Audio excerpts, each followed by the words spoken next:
What's up YouTube? Pete here from the Sunday Drive. Today we're going to be replacing the side view mirror on this 2011 Subaru Outback, so stay tuned.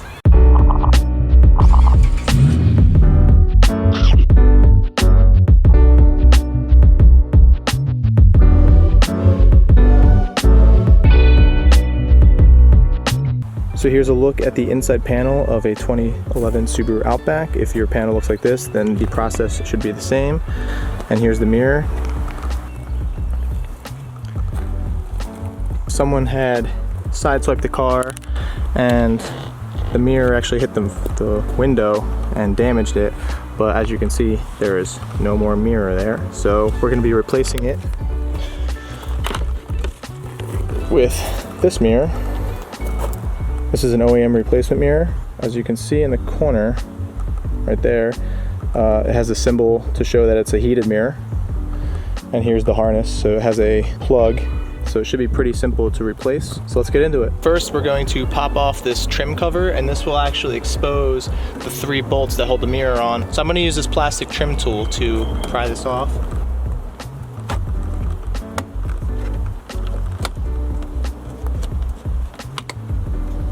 So here you can see how this piece mounts. You have this little orange pin that you just have to pop out, and also you have to be aware of this little piece as well so you don't break it when you pull it out. So you want to pull it out from the inside and then wiggle it free. If you look, you can either use a socket or a Phillips screwdriver to remove this. All right, I gotta share this. This is funny. Look at, I just broke. I thought I stripped out the head of the screw, but the bit actually just disintegrated. What the heck? If you're wondering what size socket this is, it's an 8mm.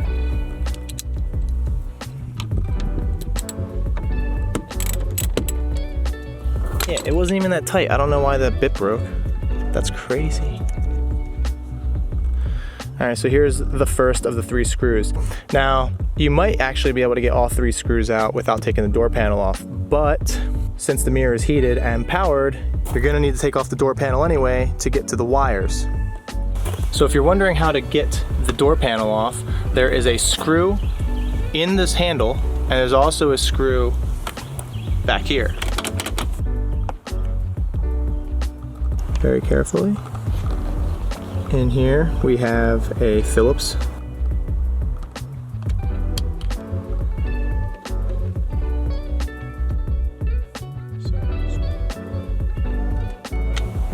Screw 2. All right, so now we're gonna remove the panel. There's a bunch of clips around the perimeter of this door panel, so you're gonna need to use a plastic trim removal tool. You can also use a flathead screwdriver if you don't have these. This isn't the end all be all, but they are nice because they don't scratch the paint or damage the plastics. And you have a little bit of flexibility here, so you have a little bit more leeway before you accidentally break something in other applications, and including this. Once you initially pop it, you can get the thicker tool in here and start to go around, and you can get these nice satisfying pops.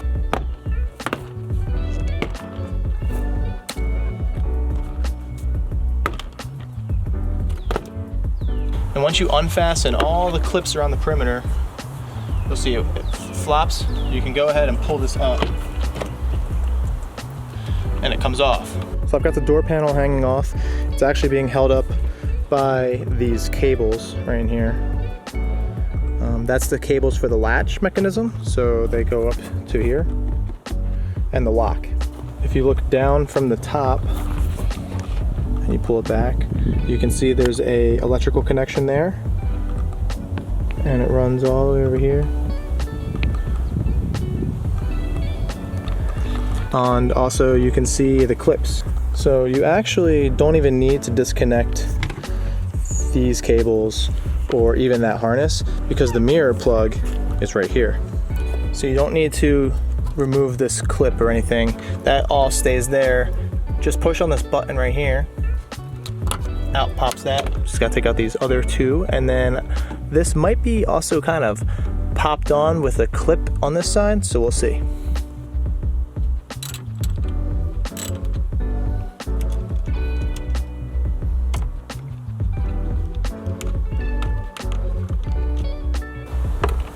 All right, so it looks like it just comes right out. The only reason I said that there might be some push pins here are because on our 2014 Silverado, there are some push pins here that kind of fasten it to the door, as well as having the 3 mounting screws, but this just will fall out. So have your hand on it when you're taking these 3 screws out. All right, so take the new mirror and just reverse the order.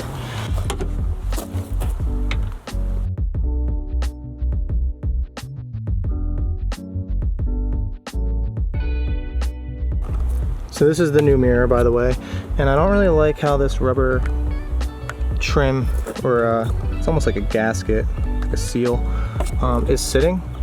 If you look, it's not flat, and down here it's curling up. So I'm going to take the old mirror and actually pop off this rubber part and use it on the new mirror. The plug, the end of the plug, doesn't fit through this rubber part. So you can either disconnect all these little pins inside of here, which I normally would do, but I don't have the tool. So I'm going to slightly cut away at this nub so that I can slip this through and then reuse this piece, because I don't like that new one.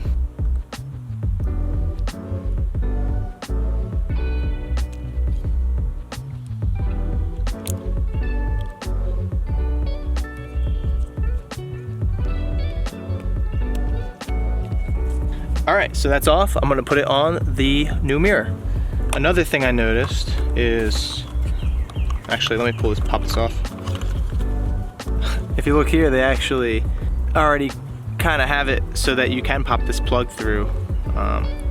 So I guess this goes on last in their production, and they put this plug on with the whole harness. So you can just pull this through with the new one. I don't know exactly where the customer bought this one from, this replacement mirror. It looks to be pretty decent. Here they are side by side, almost identical. Although if you look, the old one, the factory one, has these metal inserts, and the new one has these much smaller, I'm guessing brass threads inserted, and plastic all around it.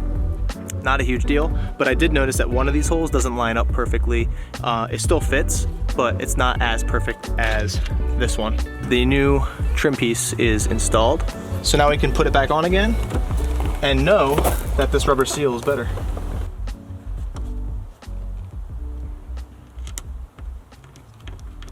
Yeah, this innermost screw right here, this bottom right one, the alignment's just a tiny bit off, but it does go in. Go ahead and finish it up with the socket wrench. Don't have to kill it, because it is going into plastic and brass.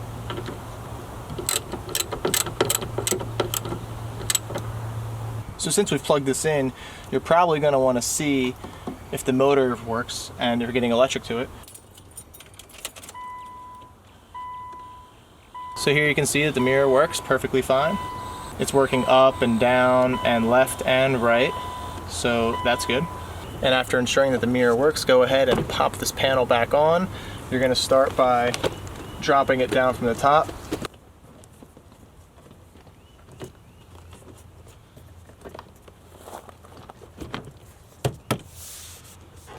And going around and popping these pins in.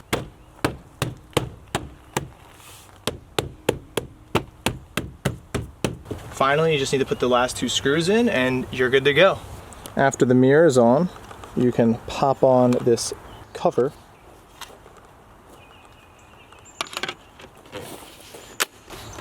Like so. And there you go. By the way, don't forget to put this corner trim piece back in. Just finagle it in there.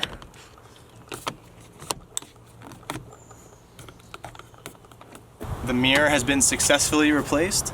I'd say all in all, this is a 1 out of 5 difficulty. All you need to do it is a flathead screwdriver or a trim removal tool and a Phillips screwdriver, an 8mm socket, and a little knife to kind of pop off the covers down here in the door. But otherwise, super easy to do. You can definitely do it yourself, have no fear. And If you found this video to be helpful, please give us a big like and subscribe, and thanks for watching.